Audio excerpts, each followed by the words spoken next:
नैबे भिडिअखौ बावैसो मेट्रिक आनजादाव पास जानाय हायार सेकेन्डारि फाइनाल एग्जामाव पास जानाय फरायसुला फरायसुलि आरो बिथांमोननि बिमा बिफाफोरनि थाखाय स्पेशली आं डेडिकेसन खालामदों आरो इन जेनेरेल बे भिडिअआ गासैबो फरायसुला फरायसुलि आरो फरायसुला फरायसुलिफोरनि बिमा बिफानि थाखायनो बेयो गोनां। दा मोनसे बाथ्राखौ जोङो साननांगो, आं बिराद साननानै फाग्ला जायो सम सम। जेब्ला जोंनि गथ'फ्रा फरायसुला फरायसुलिफ्रा मेट्रिक पास जायो बा हायार सेकेन्डारि पास जायो, जोंनि माखासे बिमा बिफाफ्रा दायथ'आ जोंना गैला। गथ'आ मेट्रिक पास जाबाय, हायार सेकेन्डारि पास जाबाय, गोरों जाबाय, देरबाय लावबाय, आथिं गांखं राबाय, साननो गोरों जाबाय, बुजिनो गोरों जाबाय, जेखिजाया बाथ्राखौ हारसिंनो मावनो हासिगोन, बुंनो हासिगोन, साननो हासिगोन, बिमा बिफाया जेबो दायथ' गैला होननानै दायथ'खौ हेगारना होनाय जोङो गोबां बिमा बिफानि बेलायाव नुनो मोनबोदों। बेबायदि नेगेटिभ थिंकिंखौ जोंनि बिमा बिफाफ्रा माब्लाबाबो सानखानो नाङा दे हले। गोसोआव मोनसे फोथायनाय ला, नोंथाङा नोंथांनि गथ'निख्रुइ गोबां गोरों, गोबां रोंगौथि गोनां। बेबायदि माब्लाबाबो दासान, माब्लाबाबो गोरोन्थि खालामनाङा बेबायदि साननानै। नोंथाङा नोंथांनि गथ'खौ बे हायार सेकेन्डारि फरायबाय थानायाव, बे क्लास 10 क्लास 9 हाइ स्कुल फरायबाय थानायाव गथ'खौ जेबायदि जोथोन लादोंमोन बेबायदिनो जोथोन लालांबाय था, लालांबाय था, लालांबाय था। माब्लाबाबो हार मोसौ बायदि उदां उदां हगारना होनो नाङा।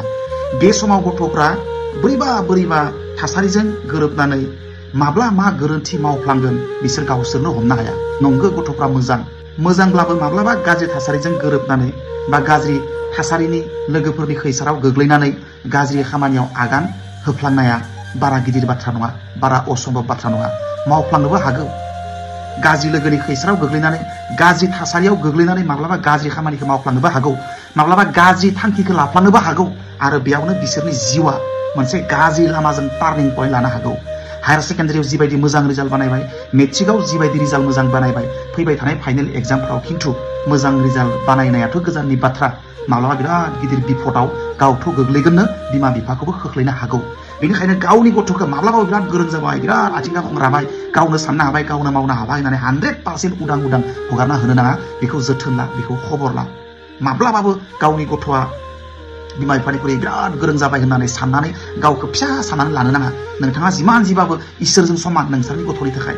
नोंथाङा जिमान जिब्लाबो नोंथांनि गथ'नि थाखाय बिराद रोंगौथि गोनां, एक्सपिरियेन्स गोनां।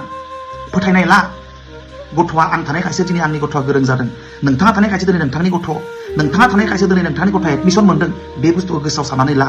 गथ'आ माब्लाबा नोंथांनि उल्था बाथ्रा बुङोबा बुं, आंनिख्रुइ मा गोरों जाखो नोंलाय? बिजाब फरायनो रोंबाय मालाय नों बिराद गोरों जाबाय नामा? फैसा आरजिना देखायलाय, ओंखाम संना देखायलाय, एडमिसन लाना देखायलाय, बिजाब बायनानै गावनो फरायना देखायलाय। बे बाथ्राखौ गावनि गोरबोआव सान, गथ'खौ बुङाबाबो गोसोआव सान।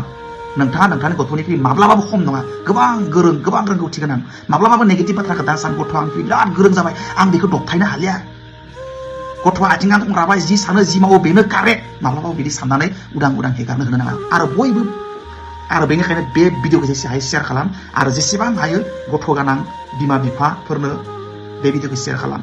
9, 10 फरायनाय, जायखिजाया हाइ स्कुलाव फरायनाय फरायहोनाय गथ' गथायनि बिमा बिफा, गथ' गथायनो बे भिडिअखौ जेसेबां हायो शेयार खालाम। गामिनि ग्रुप्सफोराव, लाइमोन आफादनि ग्रुपफोराव, बिमा बिफानि माबाफोर गामिफोराव ग्रुप दंबा बे ग्रुपफोराव शेयार खालाम। बयबो सांग्रां जाथों, बेखौ एसे हुस लाथों, आन्दाज लाथों ब्रेनाव।